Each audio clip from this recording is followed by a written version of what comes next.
Hello and welcome to episode 201 of the 77 Club. Harry, start with socials. Should we just call this one episode 200? Yeah, let's do that because I think you can hear me. It's hopefully not.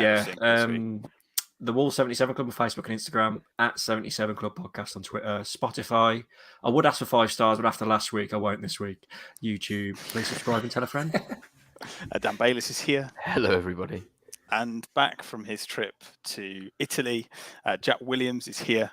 Hi, I'm sorry I missed last week's car crash. I think it just shows that without me, the standard declines massively. So I'll do my best in future. Yeah. How was Italy, by the way? Yeah, it was all right. It was all right. Not what you just said. You crucified a whole country. It was all right. There was some things that frustrated me, like the infrastructure, the public transport. People always trying to con you because they know you're a tourist, that sort of thing. But you know, apart from that, it was good. Spent lots of time walking around museums, which, you know, as you know me well, I love museums. So remember we went to the Chair Museum. Remember that? We went to the fucking Chair Museum in Chicago. You didn't go to the Chair Museum. Oh, what was it? There was a chair there. There was definitely a chair exhibition. Look at that chair. It's a nice chair. Did you have a pizza and a pasta? Mate, all it was pizza and pasta. We got to the point where, like, after about day 3, like, I just don't want Italian food anymore. Did you sing the Catrone song? Yeah, you know what? I didn't really. I didn't get that drunk because I was just with the girlfriend, and that'd have been a bit weird on my own. She wouldn't have got it. We were talking last week about highlights for the 200th episode and so far, and obviously we talked about Turin. And I think something that weirdly always sticks in my head is when we were like, oh, come on, let's just go and get an authentic Italian pizza. Went to the first pizzeria we could find and literally ordered 4 pizzas. Bloke leant over the table out the deep freezer, pulled out like 4 Asda pizzas and whacked them in the microwave. I was like, welcome to Italy. Good to be here. That was horrendous. That really disappointed me as well because we were all knackered as well, weren't we? And just really looking forward to that pizza, and it was just probably the worst pizza I've ever had. So, in your favourite moments, Jack? Yeah, Jack, a favourite moment from the first 200 episodes. Bloody hell! First, as in just the podcast, or what's come of the podcast? Well, not in your life, or one of the things that I really enjoyed actually was when Harry and I went to Old Trafford for the fans bet thing. That was we were a total car crash, the pair of us all day, but it was a very good laugh. So who are you on Gary Neville? Gary Neville, Brian McClare. Brian McClare, that's it. Wes Brown. Wes Brown, we heckled him, didn't we, about Kenny Neville? McClare a top boozer? He looked like a top boozer, yeah. Rosy cheeks. Yeah, he got purple nose. What else was there? I mean, the award ceremony was also a good laugh. Basically, any time that we can just, get drunk. And that seems to be a theme. If you're thinking like really good games and like probably the best game of the last few years, that Man United Cup game at home is up there. That late. Can you remember the podcast after that, lads? You, Sam and Jack were in Las Vegas for that podcast after that game. Oh yeah, God, yeah. And it's probably one of the funniest podcasts we've ever done because you two were talking about like the one thing we didn't actually. We were interviewing people, weren't we? We got a bit drunk and we were in the middle of Las Vegas interviewing people about what they thought of the game, and they were like, "What? What? Yeah. Oh my God, yeah, we did." Wolves are through into the FA Cup semi-final. What do you think? They're like, "I got no clue what you're on about, man." So, like, have a good day. What was we did a podcast, I think, when we were in America the first time round for the World Cup. Got released. That never got released. Never got released. I wonder where that is. So this is actually episode 202. Because there's unheard footage, which was just so bad, I think we didn't release it. And that's good. Elvis Presley's house, didn't we? After we did, for tea. Well, we never mentioned this. We would never have done that road trip if it wasn't for this podcast. That's true. There we go. Because we'd have never met Aaron. Yeah, and then we wouldn't have had to inform him how things work in the real world. Explain who Aaron is, because we always mention him, but we don't actually go into detail. Just our American mate, isn't he? Really? From America, built that bar. He's a bit of an Anglophile. Built the Wolves bar, and actually, me and Jack are going to go and see it in November. So I'll get pictures of videos, lads. Yeah, for Thanksgiving. It's going to happen. Yeah, probably me being sick all over it. Really. Well, England versus USA, isn't it? Yeah, you will definitely be sick, and then he will frame that. And Can I have a bet now on one of you being shot after the USA England game? To be fair, I thought that was going to happen last time, but we were quite lucky apparently. So yeah, you nearly ended up in like the roughest area of St. Louis, which is like the gun capital of America. Well, yeah, and weirdly, 2 police officers rang Aaron off my phone and put me in an Uber.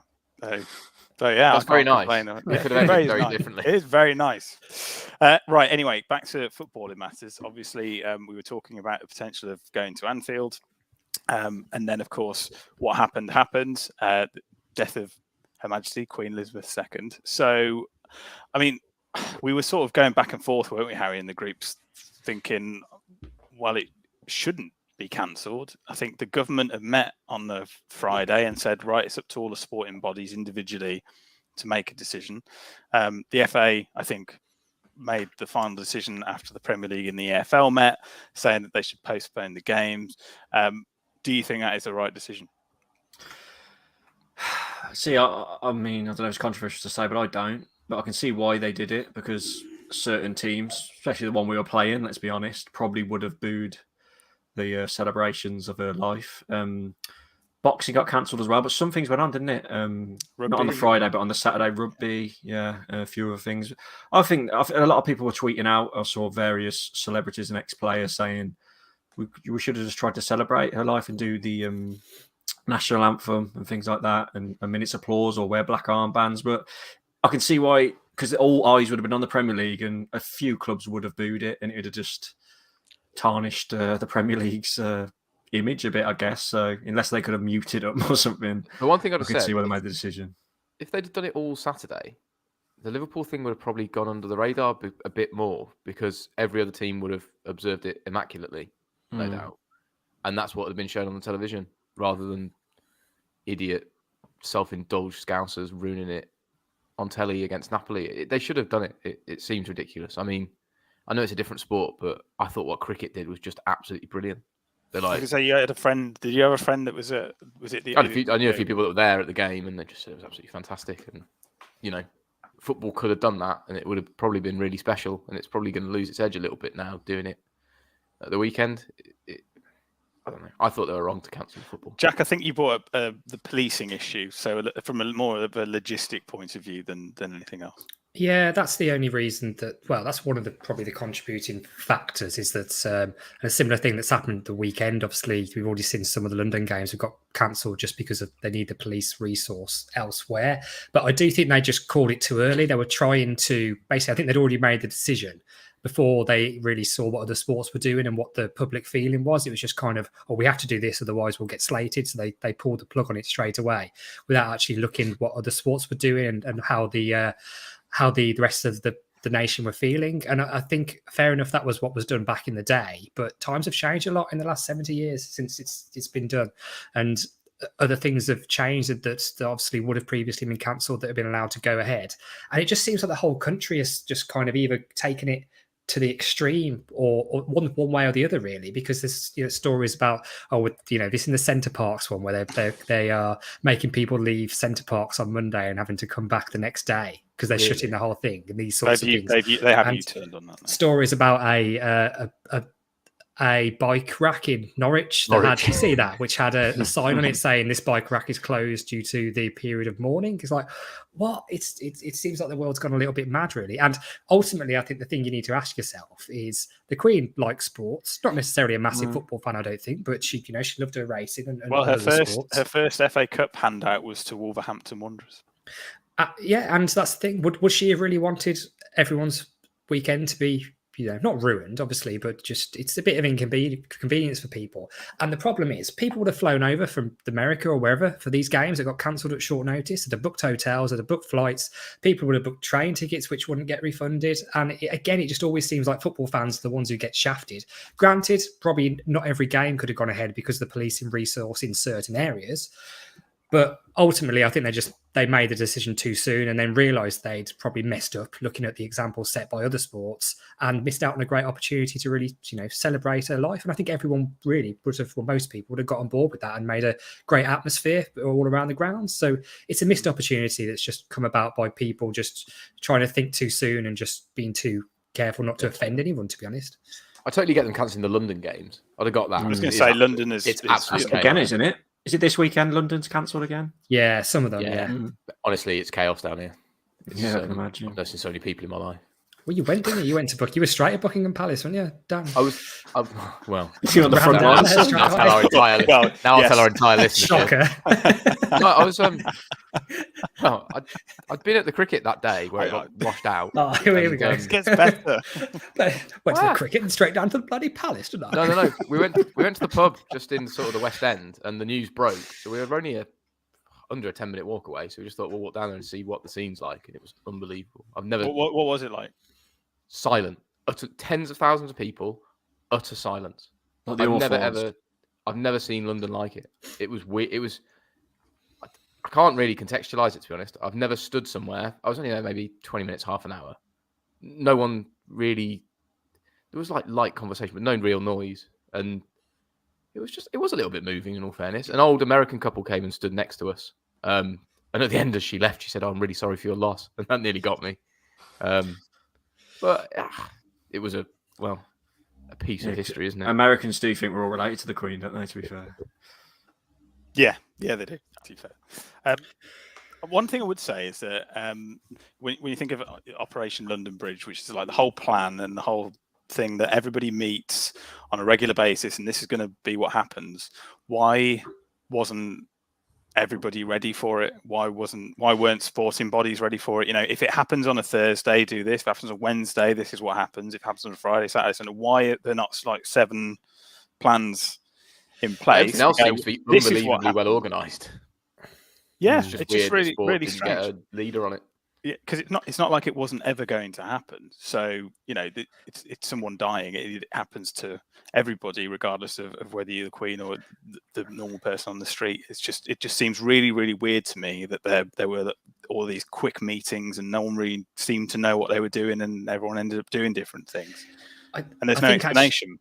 I think you're right. They should have had a plan. It should have just been decided, years ago what the plan was for these sorts of things if it happened at this time. I mean, she was not doesn't seem like there was in the sporting football world, really, to be honest with you.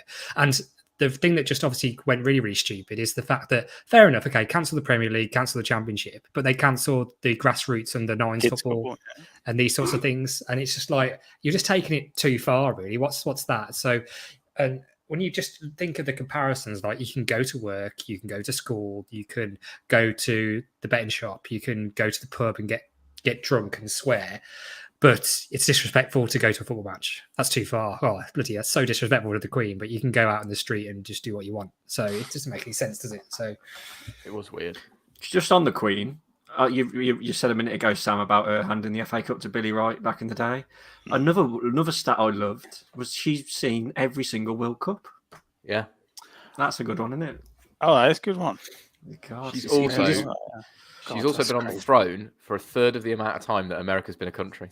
You had to get that. You love that one. You love that one. Staggering.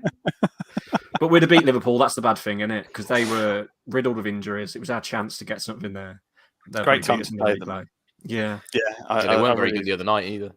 No, I don't think they were. I don't know I think we would have played them at a time where they were the most vulnerable, I think, because the injuries that had, especially in central midfield and strikers that have since come back. I know Jota had a good game for them against Ajax last night. I've actually got a sort of segue story there. So when they played Napoli last week and got battered, I was in Napoli doing a pizza making course. Yeah, quiet. Yeah, and every time the ball went in, because it was like upstairs in this restaurant, and it was just deafening. Like everyone just cheered straight away, and you could tell all the chap doing this pizza making course was secretly trying to watch the TV out the corner of his eye the whole time he was doing it and teaching us, and then. It's just impossible to get like public transport anywhere. So going back after the game, and the streets are just mental because all these Napoli fans they just clog up the streets on their moped and just beat their horn. And it's just, it's quite intimidating, really. And so, yeah, there with a little pizza box trying to like weave in. I was just there thinking, I hope no one thinks I'm a Scouser here, because I'm walking around and people are going to, they're Napoli a bit mental, aren't they? So yeah, I just wanted no one to think that I was a Jack, you weren't booing or claiming you were a victim, so they wouldn't have spotted you as a Liverpool fan. Excellent. Right, okay, let's move on. So I think we're all pretty much in agreement though that it was the wrong decision. But it's done now. It looks like the games are going to be on this weekend, bar a couple that Harry mentioned before. Manchester City up next. Harry, how do you stop a man like Erling Haaland? Well, we counter it by having our own monster up front, don't we? Yeah, we do. We finally got to announce him. That was delayed, wasn't it? Obviously, because of the Queen's passing. I think that would have been announced on the Friday, and then should we talk about Costa before we talk about City? I think, I'm glad you because I just want to say that video they did with him coming out with the 3 actual Wolves was absolutely incredible, and it's just funny because imagine asking him to do that. Like, Diego, so what we're going to do? We're going to get 3 live Wolves. And through his translator. He's you are? What? Yeah, and oh man, fair play to him though. And just the pictures of him walking around Wolverhampton and around the markets and all that, it was a bit of a buzz. He has given a massive buzz, hasn't he, to the fan base, which we said last week he would. And I'm really excited to see him play now. But he did say today, I can't remember where I saw the interview now, but he did say he thinks he needs about 2 to 3 weeks to get fully fit. So whether he starts against City, yet to be seen. But he's so exciting to have him. Dan, it's been signed, sealed, and delivered. It wasn't quite when we did the last podcast. You've obviously been a big fan for a long time. Is it weird seeing him in the Wolves gear and no, it's great, and everything that comes with it? It's great. I just hope he finds that touch of class he's got. That sort of. He's clearly still got the strength. Maybe might not have the speed or the fitness anymore, but as long as he's got that strength to hold defenders off, and he's still got a shot on him. Clearly, he's got to have. I just want to see it. I can't wait for him to just square up to someone in front of the South Bank or something. It's going to just be brilliant. It's going to be brilliant. Just get the place going. Be horrible. Make Molineux back into what it should be. Is he giving Wolves a bit of bite, Jack? Well, I'd hope so. I think just that intimidation factor straight away when you're bringing him on. I agree with. I think I saw the same thing that Harry said, and I think he was like it's one of his interviews where he was talking about what he spoke to Bruno Lage about. And I don't think he'll be thrown in straight away, to be honest, because I don't think he will be ready. I think it might actually be a few weeks before we see him. I think he'll probably be named in the squad because he might as well. We haven't got players to fill the bench anyway, so he might as well get that sort of match day experience. But I think that Bruno agreed to give him time, and when Diego's ready, he'll let him know, sort of thing. So we'll see how it goes. But it's one of these that it could end up being a total flop, but at the moment it is just quite exciting, isn't it? Really, it is more exciting than obviously when we signed Sasa a few weeks ago, and obviously only really happened because of what happened to him. That's the only reason this was even on the table, really, because it isn't really a Wolves type of signing, I don't think. So it'd just be interesting, really. I just hope that he's not completely past it and just can still, he knows where the goal is, and he should think that we'd be able to set him up. We need someone who can just goal hang, really, and just score goals without trying to flip it on and no nonsense and just put his foot through it every now and then. So we'll see.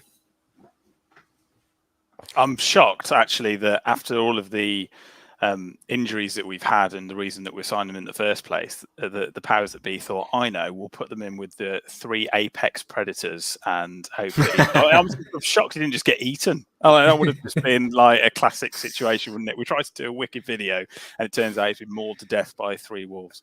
But it wasn't the case.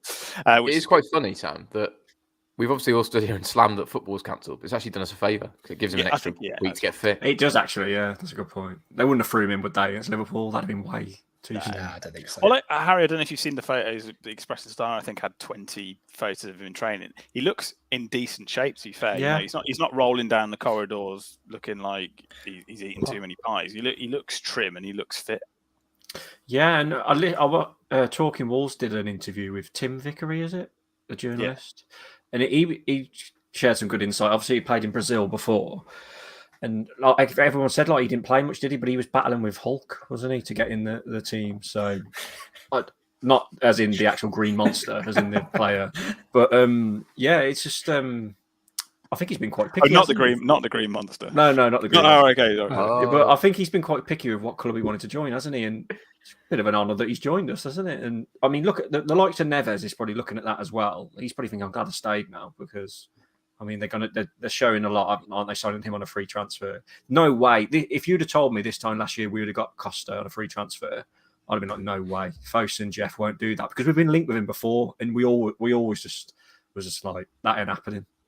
But it has. So is it a gamble, Dan? Because I mean, we paid no money for him. He's probably going to be on fairly decent wages, but it's not going to be astronomical because he's unemployed.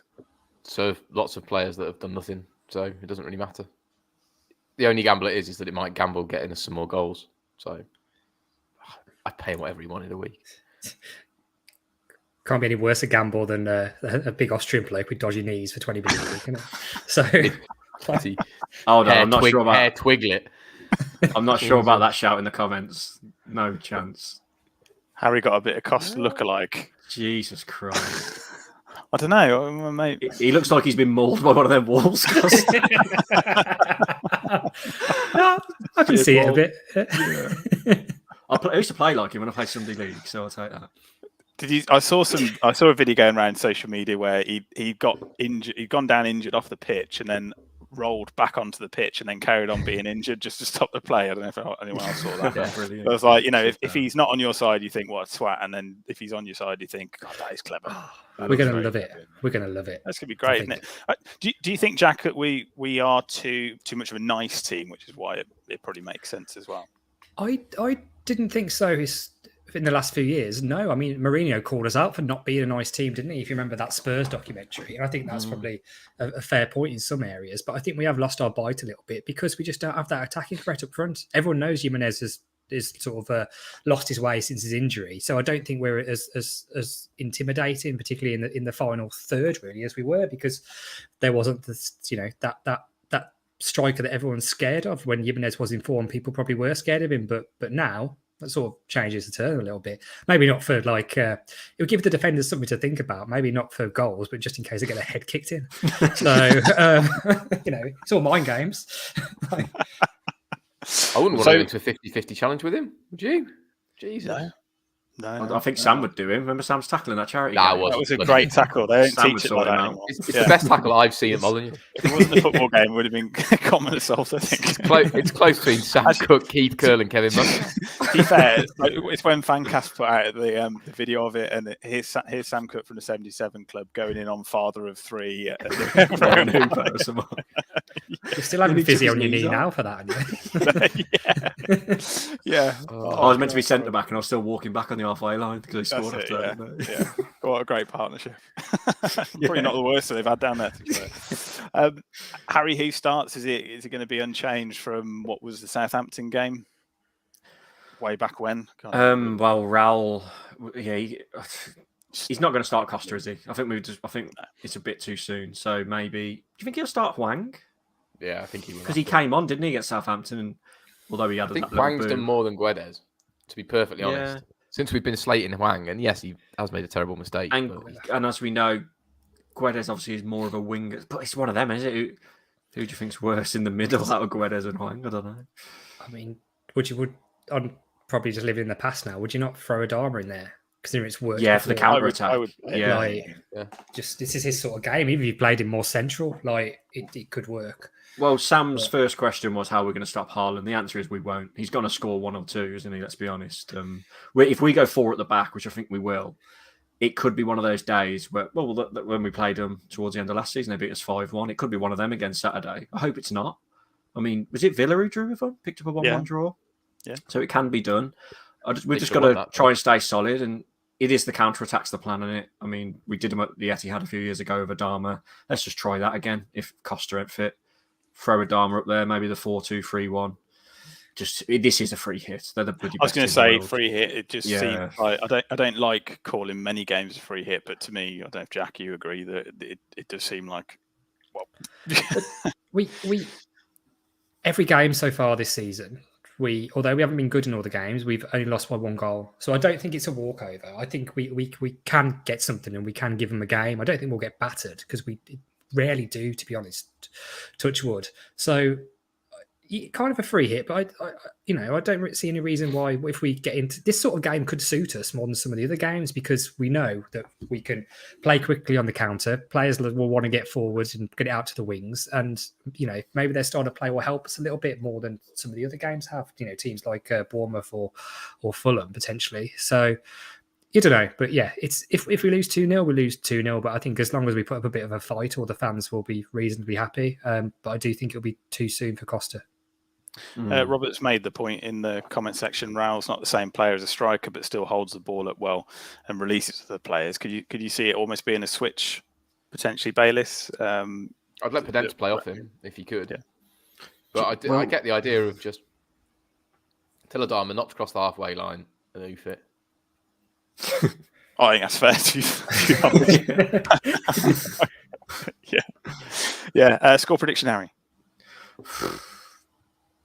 I always say 4. Well, I don't always. I'm gonna go 4-1 Man City. Jack. I just said 2-0 City, so we'll go 2-0 City. But I think we'll have chances. Bayliss. I genuinely think it's going to be 4-0 City. They're just too good. Sorry, saying that, I've just forgot. It is the early kickoff, isn't it? It is. It is the And early I don't know kickoff, what it yes. is. I don't know what it is with early kickoffs. Most of the time, they're low scoring, aren't they? And it's 0-0 for. I don't know what it is. I don't know if it's because the sun don't rise quick enough. But so I don't know if it's to detract my 4-1 and to say 2-1 City. Say 5-1 City. Let's get your latest betting odds and ticket news. Yeah, the disparity in the betting odds is absolutely ridiculous. I'll read you a few. I've just picked out random things because of just how mad it is. So, Erling Haaland, obviously, to score a hat-trick is only 14-1. Jesus, that says it all. Haaland to score first, 4-0 Man City, is 22-1. That's What? ridiculous. It's not worth it. Nothing's worth It's not it. worth it. No point betting on it. But then, so I reckon Nunez is going to get a goal soon. He's looked the most likely recently. That header away at Spurs was close. And if we go and do what Villa did, Nunez first goal, 1-1 draw. This will be big. 45-1. This will. No more than that. 200-1. Ooh. See, there's value in that, isn't there? And then Can I- 2-1 if we did by some miracle shit out it. 2-1 Neves first goal, 280-1. God. What So is if the ball's going to turn up and you can pick the first goal scorer, there's loads of value. 1-1 What- and any goal scorer is huge price. what is half-time City, full-time Wolves? Oh God, no chance. That's going to be decent. It's happened before, Harry. Bear with me. Talk amongst yourselves. I reckon it's going to be 50 plus, isn't it? Well, we drew. Was it the first season back when Bolly did the hand of God? We drew 1-1. We've beaten 3-2. We've had a few good results against City since we've come back, haven't we? Obviously, they dipped us last year, but Molyneux. Yeah, they did. Only lost 1-0 away there last year. When the That was Ralph's fault. Yeah. Oh, the Yeah, penalty so that was on. never a penalty in a million years. Coutinho, wasn't it? But like, to be Yeah, of fair, course. Robert again said in the comments he disagrees with what we were saying about Haaland. He thinks Collins and Kilman will stifle Haaland. I mean, if they do that, their stock is going to love to rise see it. tenfold because no one can stop that bloke at the moment, can they? He's a monster. I've got a price for you, Jack. I'd want more than this. 66-1. 66 not bad, is. is it? I mean, It's not bad, but I'd want more than that. Jack, has I your might have to do ticket news? Ticket news, yeah. So there's actually a couple of tickets left knocking about for the Close shop. game on Saturday. The Is Man there? City. There's a few, yeah. I don't know if they've put them on general sale or whether it's still on just sale to members actually, but there's a few knocking about, yeah. Mainly just like singles and this sort of thing. But I guess it's just the prices because it's category A game and it's on the TV. So looking at the number available, there's probably like 50 or so left dotted around all the stands. Still though, Man City at home and we've got tickets yeah. available. That is mad. I think that's a bit strange, yeah. So, yeah. But yeah, I suppose, cost of living going up, 50 quid for a ticket. People will Ironically, think twice when it's on TV, innit? So I think this wasn't on TV. It would be, the one of these that's fine. So, looking at the away games, we had ticket information released for a couple of those. So the 2 London away games actually that are coming up. So away at West Ham and then away at Chelsea. So the West Ham away game is on Saturday, the 1st of October. That is a 5:30 kickoff. So that's on the TV as well, I assume. Well, I'm guessing so. The ballot allocation is 148. That is currently on sale via the points and the ballot winners as of today, Wednesday, and working its way down the points there. The game against Chelsea, that is a 3:00 kickoff on the Saturday, the 8th of October, so the week after. Ballot allocation 146. That is on sale to gold season ticket holders as of Friday, silvers as of Tuesday, and on the points with the ballot winners as of Wednesday.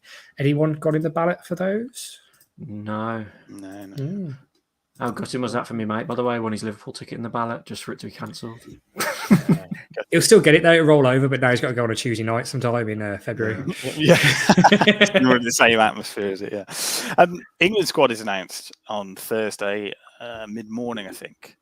It'd be good to talk about that. Is this for proper games, or is this like made up a stand away? Well, arguably, it's the final squad before the World Cup squad will be announced. So, dress rehearsal. Pretty much. I think a lot of people will be seeing it that way. Let me just go through the England squad. Who we playing in these games? Does anyone know? It's Germany and Italy, I think. Okay. Oh, is it Nations League? Is it Nations League? Yeah. Okay. Which England can get relegated. So Italy 23rd of September, Germany at home 26th of September, and then it's the World Cup in November 21st. Open up against Iran. I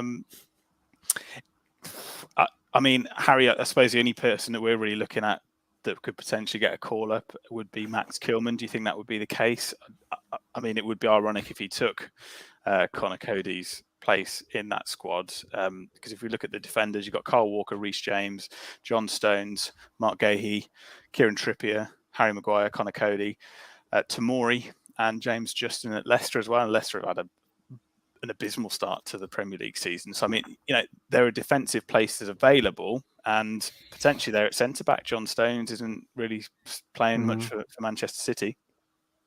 I don't think he'll be in around it. If he has a good, solid year, plays all season, maybe next summertime he will, but I don't think he'll be in there anytime soon.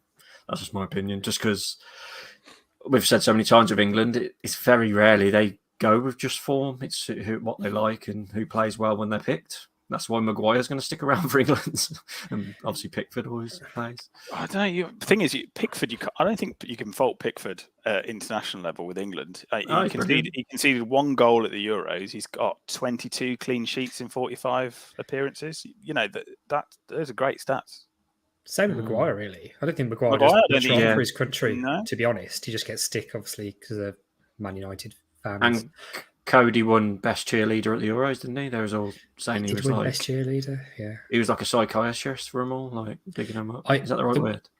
Yeah, the one thing that I could Kilman have a shot at if this was just an England squad for some friendlies without a World Cup around the corner? I think maybe he would, but knowing Southgate and how he sticks to his his favourites. This close to a World Cup, I don't think he's going to want to rock the boat too much, to be honest with you. I think he's going to stick to the squad that he knows and he's been working with the majority for the last 2 years because, say what you like, it's been effective, really. The last 2 major tournament finishes have been very good.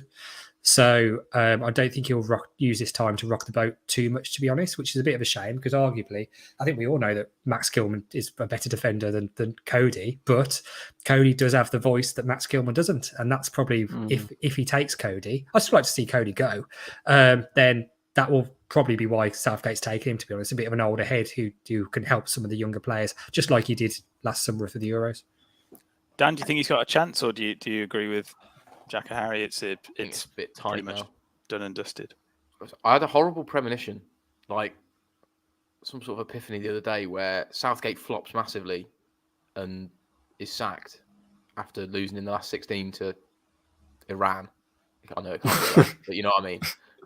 Qatar. And then we actually get an interesting manager and England play really good football again, but we flop at the World Cup. I think there's 5 or 6 players in the England squad that shouldn't be there. And we can sit and talk about it all night. But, well, Cody shouldn't. See, I can see the frustration. I can see the frustration that England fans have with Southgate because obviously people think we should have won the Euros with substitutions and that. But he is the best manager I've ever seen deal with the English media. Yep. So for me, just for that reason alone, yeah, well, he's got to a semi-final and a final in the last 2 major tournaments. He's done better than most managers. Yes, his tactics sometimes are very questionable. And let's be honest, he'd struggle to hold down a Premier League job, wouldn't he? But international manager is different. But I just think he's dealt with the media really well. All the managers before him have got it wrong. I don't care what you're saying. I think that's been his best thing. And will he last much longer? This World Cup will be the answer. I don't think he's ever really had a massive challenge. He beat an old Germany pretty well, which was fair play. You got past Denmark, who are no real great shakes, are they? and then got done on penalties, which is bad luck, I suppose. But his players should have had the bottle and the ability to win that game in 90 minutes. A bit of fight, and we probably would have. I see what you're saying. You could argue in both tournaments that he's done well in. We've had relatively easy runs, and the World Cup in 2018, yeah, fair enough. The first team we probably had to play was Croatia, and they beat us.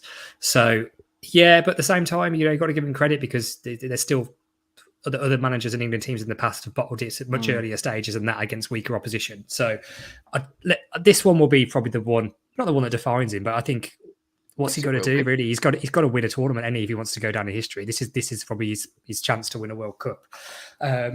The venue doesn't suit us, I don't think, really. We'd have much more chance if it was at least on European soil, so that's something to contend with. I don't think we do particularly well in World Cups outside of Europe. I might have just made that stat up, but you think about the ones we have done well in. Last time was in Russia, Italy 90, England obviously is when we won it. I don't think we travelled that well. But Mexico, did we get? Was that semi-final? We're a good team then as well. It's sort of a bad territory for everybody though. There's no one there that's a top contender that's really comfortable out there. So it might be a bit of a leveler rather than playing on a foreign soil that favours one over the other. You don't think Qatar have got a shot on their home patch? Look at the psychological things we've got over as well under Southgate. When we beat Colombia on penalties in the World Cup, I just thought we were going to lose that. And I know you say Germany was shot to bits, but that was a massive game at the time in the Euros. And 9 times out of 10, the old England teams in the 2000s would have lost that game. They'd have bottled it. So got to give him some credit. I don't know why I'm bigging up Southgate so much. Credit's where it's due. I mean, to be honest, it's quite interesting when outside of the Kilman debate is who goes and plays and gets picked actually in the squad as a right back. Because, do you take Trent? Do you take Kyle Walker? Do you take Reece James? Kieran Trippier plays there for Newcastle. He's very competent. I'm a big fan of his. Do you take 3? Is that too many? I mean, Trippier Trent left back. Different. I would play him left back actually. My dad's just texting me saying, right why back. isn't Joe Linton in the squad? What? Yeah. What's that other thing you were going to talk about, Sam? That Premier League thing?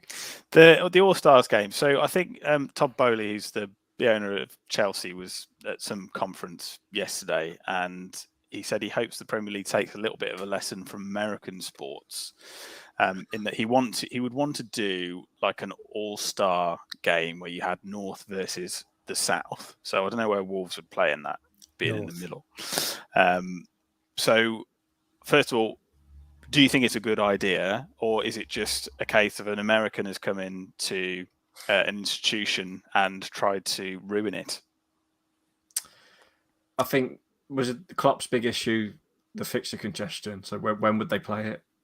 I think it would probably be realistically pre-season. It's not going to be fit in the middle of a campaign. So it'd be entertaining, but it would be a bit of a circus, I think. It's just not a British thing to do, is it? No. It's not, is it?